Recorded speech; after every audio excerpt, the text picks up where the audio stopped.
Hello दोस्तों, R1 academy classes में आप सभी का स्वागत है। मैं राजेश कुमार और आज हम लोग डिस्कशन कर रहे हैं class 12 physics chapter 10 wave optics का मोस्ट इंपॉर्टेंट एमसीक्यू क्वेश्चन जो बोर्ड एग्जाम में आने वाले हैं।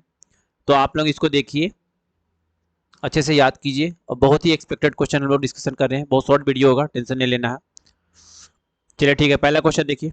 According to the Huygens the wave of the lights are, क्या होता है? मैकेनिकल्स होता है और लॉन्गिट्यूडनल होता है। हाइजेंस बोलता है कि जो लाइट का वेव होता है वो मैकेनिकल्स होता है और लॉन्गिट्यूडनल होता है। याद कर लीजिएगा इसको, ठीक है। Concept of secondary wavelets was given by, जो सेकेंडरी वेवलेट्स का कॉन्सेप्ट है वो कौन दिया था, है ना? तो ये दिया था हाइजेंस, ठीक है। हाइजेंस हाइजेंस इसको दिया था, ठीक है। देखिए तीसरा number, two sources of waves are said to be coherent if both produce wave the same wavelength and having the constant phase difference। अगर एक ही जगह से निकल रहा है दो सोर्सेस तो उसको बोलते हैं कोहेरेंट। कोहेरेंट का मतलब एक ही पॉइंट से दो निकलना, है ना?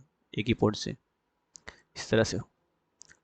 ओके, देखिए इन चौथा number, in the phenomena of interference of waves, क्या हो सकता है इसमें?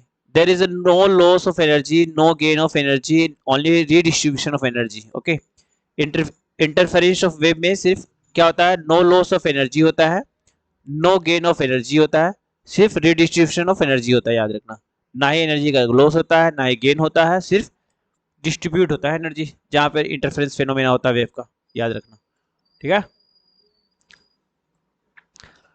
पांचवा number, two waves whose intensity are in the ratio 9:1 produce the interference, the ratio of the maximum and minimum intensities will be। इसका राइट आंसर हो जाएगा 4:1। Okay, next, क्यों होगा इसको कमेंट बॉक्स में कमेंट कीजिएगा। आई विल, अगर नहीं आएगा तो मैं उसको एक्सप्लेन कर दूंगा। If the wavelength of light is double in Young's experiment then the width of the fringes is what.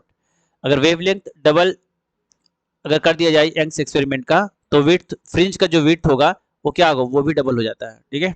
वो भी डबल हो जाता है। देखिए, Young's lead double experiment uses the monochromatic source of light, the shape of the interference fringes form on the screen। किस तरह का बनाता है? तो ये हाइपरबोला टाइप से बना देता है। हाइपरबोला टाइप से ये बनाता है, ठीक है।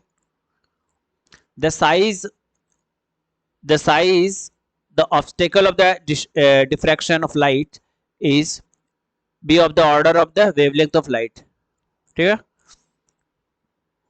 be of the order of the wavelength of light। देखिए यहाँ पे, the phenomena by which the nature of light waves is transverse, उसको बोलते हैं पोलराइजेशन, ठीक है। The ray of light incident on the glass plate at an angle of 60 degree, if the reflected and refracted ray are mutually perpendicular then the refractive index of the material is. देखिए, refractive index basically क्या होता है? यहाँ पे sine i by sine r, है ना? कह सकते हैं हम लोग इसको। बोलता है incident line on the glass plate at an angle of 60 degree if the reflected and refracted are mutually perpendicular है ना? म्यूचुअली परपेंडिकुलर है, then the refractive index is equal to what? तो देखिए, साइन 60 डिग्री इक्वल टू क्या होता है? √3/2 होता है।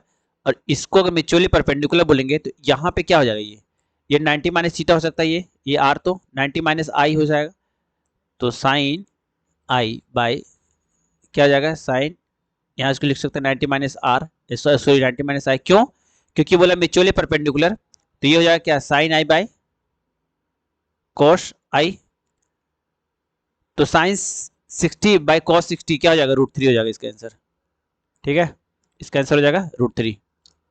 अगर नहीं समझ में आया तो कमेंट बॉक्स में कमेंट कीजिएगा, आई विल एक्सप्लेन। ओके, मैं हिंट्स दे दिया हूं और इसका आंसर हो जाएगा √3। तो ये वेव ऑप्टिक्स का मोस्ट इंपॉर्टेंट 10 एमसीक्यू था। आप लोग इसको याद कीजिएगा, रिवीजन कीजिएगा और ज़्यादा से ज़्यादा वीडियो को शेयर कर देना है, ये आप लोगों का काम है, ठीक है। चलिए ठीक है, एक दो तीन थ्योरेटिकल क्वेश्चन समझ लेते हैं क्या कहता है। Explain the principle of the superposition. Superposition का प्रिंसिपल क्या कहता है? देखिए यहाँ पे superposition principle state that if two or more waves are travelling in the medium the resulting wave function is algebraic sum of the individual wave function. ठीक है, कहने का मतलब दो और दो से ज्यादा अगर वेव अगर एक मीडियम में ट्रेवल कर रहा है तो रिजल्टेंट वेव जो है ना वो फंक्शन होता है algebraic sum of the individual. कहने का मतलब है कि जो रिजल्टेंट वेव, रिजल्टेंट मतलब टोटल जो वेव है, इसका मतलब क्या हो गया, जैसे मान ली एक वेव है, दो वेव है, तीन वेव है, चार वेव है ना, तो इसका रिजल्टेंट वेव क्या होगा, जब हम एक दो तीन चार चारों को जब जोड़ देंगे तो इसका रिजल्टेंट वेव आएगा। यही कहता है सुपरपोजिशन, दैट्स इट। देखिए चौथा छठा, can light wave pass through the interference? Yes, interference light wave can happen, ये हो सकता है। Right the difference between the diffraction and interference. Diffraction और इंटरफेरेंस के बीच में बोल रहा है क्या, बताओ डिफरेंस क्या है। चलिए थोड़ा सा डिस्कशन कर देते हैं, ज्यादा नहीं। देखो, interference may be defined as the wave emerging from the two different sources produce the different wave front. Interference में ये होता है अलग अलग सोर्सेस से वो प्रोड्यूस होता है, और वेव फ्रंट अलग अलग वेव फ्रंट में भी प्रोड्यूस होता है। ठीक है, इमर्ज करता है। दूसरा होता है contrast between the maxima and minimum is a very good. Width of the fringes is in interference is equal. और चौथा कहता है source are referred to as the interference sources if the number of source is as few as two sources. Okay, अब आता है diffraction. Diffraction on the other hand can be termed as the secondary waves that emerge from the different parts of the same wave. और दूसरा कहता है the contrast between the maximum and minimum is poor, the width of the fringes is not equal in diffraction. चौथा कहता है number of sources is more than the two sources are referred to as the diffraction sources. ये हो गया। What is the fringe width? Fringe width क्या है ना, fringe width है, देखिए यहाँ पे एक नंबर में fringe width, the distance between the successive bright and dark fringes is called the fringe width. What types of the sources is used in the Young's double slit experiment? Young's double slit experiment में coherent source का use होता है, याद रखिएगा। ये MCQ बना के ये पूछ देगा कि किस प्रकार का सोर्सेस डबल स्लिट एक्सपेरिमेंट में यूज किया था, तो ये कोहेरेंट सोर्सेस यूज किया जाता है। ओके, तो ये मोस्ट इंपॉर्टेंट क्वेश्चन था, आप लोग इसको देखिएगा, अच्छे से याद कीजिएगा, वीडियो को शेयर कर देना है ज़्यादा से ज़्यादा। Okay, thank you.